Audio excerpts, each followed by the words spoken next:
Hi guys, Jordanna Air of Modern Day Sorcerer here. I'm going to talk about something quite unconventional today, and I'm doing it in a quite unconventional way. I'm sitting in a coffee shop in Casablanca, Morocco, where I'm currently living. It is incredibly loud, and it just felt like this was the time that I need to record for you guys. So here we are without my great camera equipment and lighting, without my microphone, and without quiet. So yet it actually feels like the perfect time to be sharing this. So in the process of becoming, I share a lot of things, and often I do share the vulnerabilities of what I go through in that process, but I don't usually share it in the moment.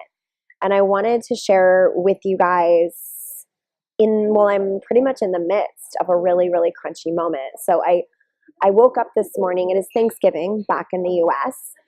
Though not a major day for me, I was on kind of like a soul level, instantly present to the fact that it was Thanksgiving and all my friends and family back in the States are warm and cozy and gathered together.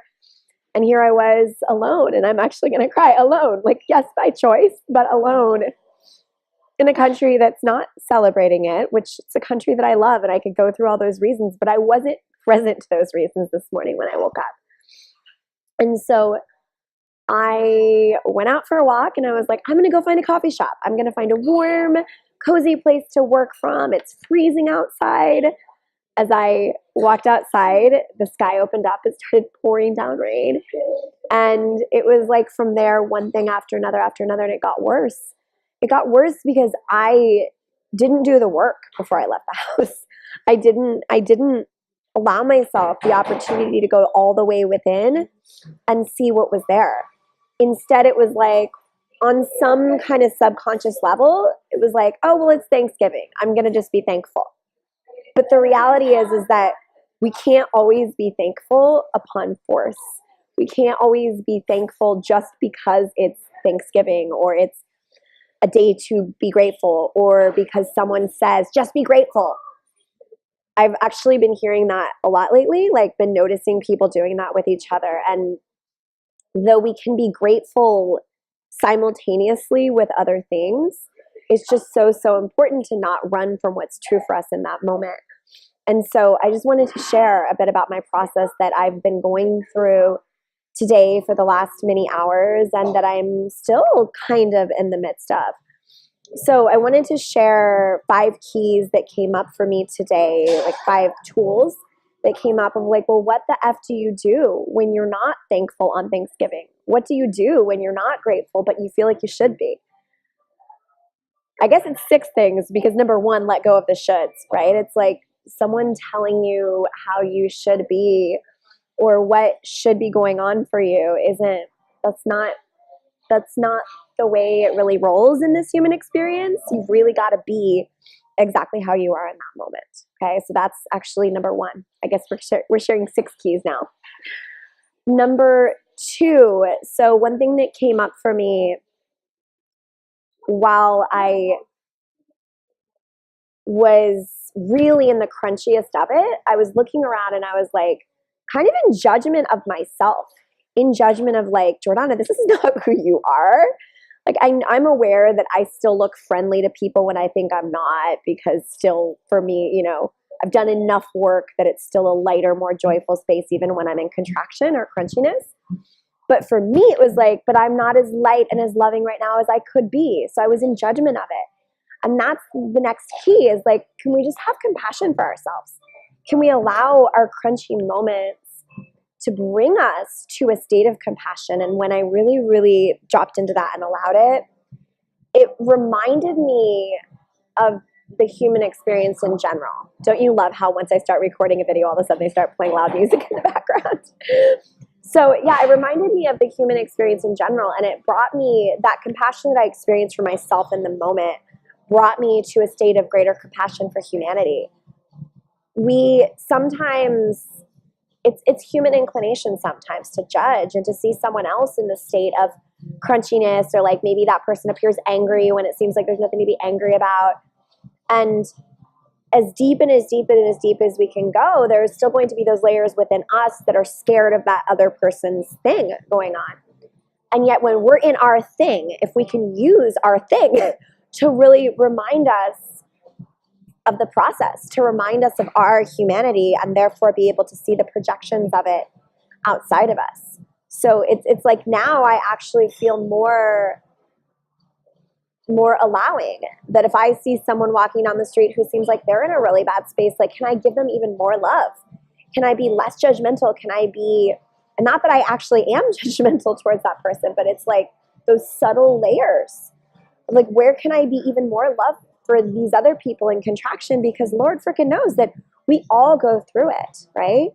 And no matter how much we've done the work, there will always be more to show itself to us.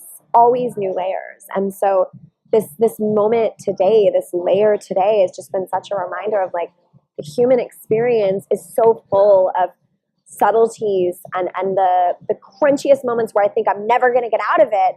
Can I actually use that to fuel me, to remind me of the allness of my human experience? And when we do that, so another one of the keys that came up was surrender. That was like a next key.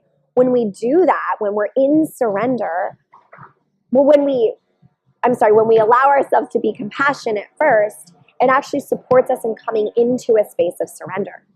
It supports us in coming into a space of like, maybe this moment's never going to end. All right.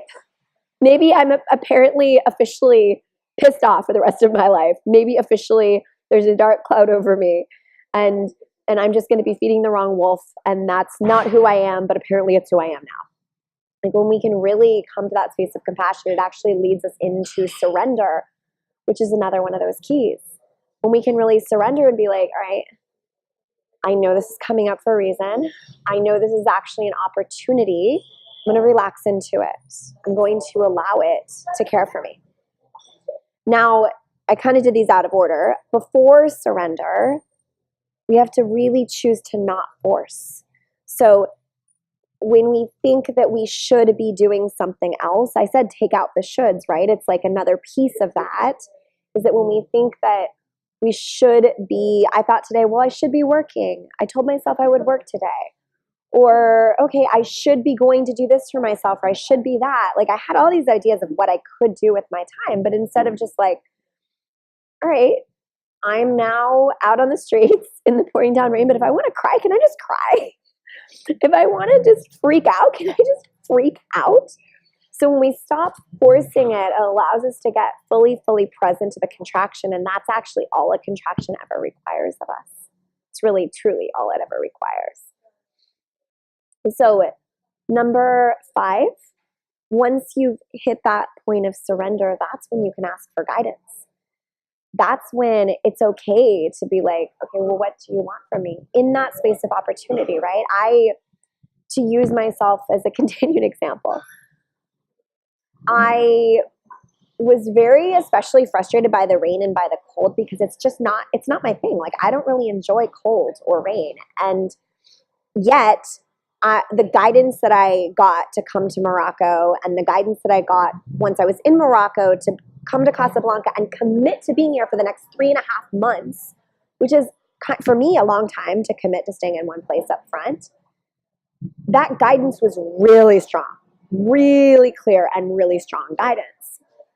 And so it had me in this point of like, what the fuck do you want from me?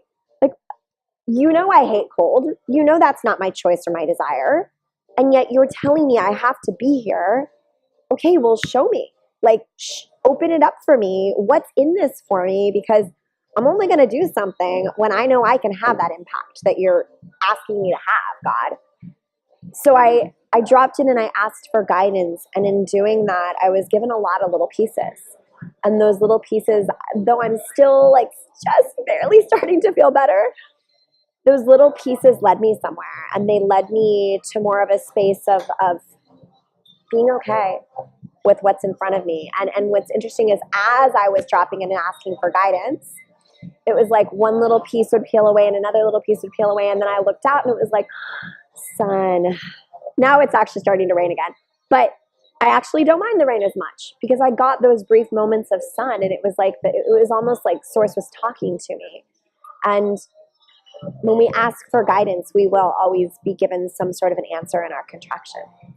So that last key, number 6, to, well, how do you be thankful when you don't feel like it's Thanksgiving and I don't want to be thankful? How do you do that? Feel it all.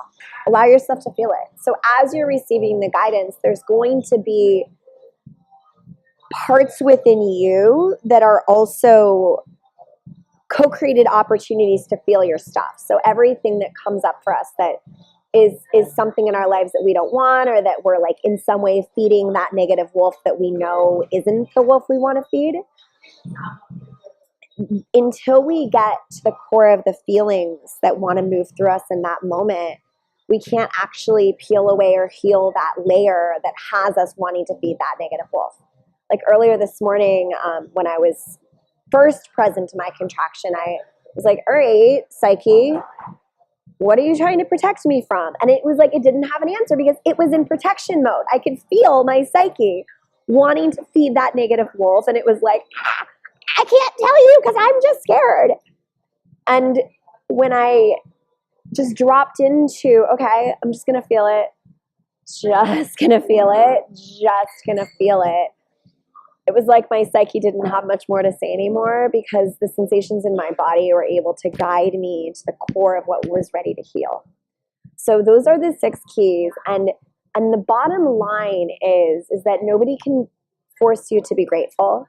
Nobody can teach you to be grateful. And though gratitude is one of the very best tools out there, it's like one of those quintessentially, quote unquote, spiritual tools that everyone will tell you will brighten up your life. And it's true, but gratitude cannot be forced.